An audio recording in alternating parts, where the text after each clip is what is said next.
என் அன்பு சொந்தங்களே, உழவர் கொடியோனை விவசாய சின்னமாக உங்கள் பிள்ளைகள் ஏந்தி வருகிறோம். சுழன்றும் ஏற்பின்னது உலகம், அதனால் உழந்தும் உழவே தலை என்கிறார். உழுதுண்டு வாழ்வாரை வாழ்வார், மற்றெல்லாம் தொழுதுண்டு பின் செல்பவர். உழுவார் உலகிற்காணி அட்டாற்றாது எழுவாரை எல்லாம் பொறுத்து, இருந்தோமை இல்வாழ்வதெல்லாம் விருந்தோமை வேளாண்மை செய்வது பொருட்டு. உழுவார் உலகிற்காணி அத்தாற்றாது எழுவாரை எல்லாம் பொறுத்து, உழவினார் கைமடங்கின் இல்லை விளைவதும் விட்டேன் என்பார்க்கும் இல்லை என்கிறார்.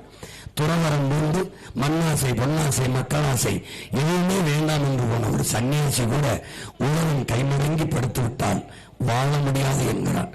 உழவின் பெருமையை உலகிற்கு நம் மூதாதை வள்ளுவ பெருமானார் அளவிற்கு உணர்த்தியவன் எவனும் இல்லை.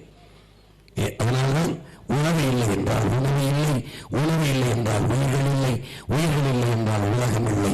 உலகை மீட்போம், உலகை காப்போம் என்று உங்கள் பிள்ளைகள் வந்து நிற்க காரணம் அதுதான்.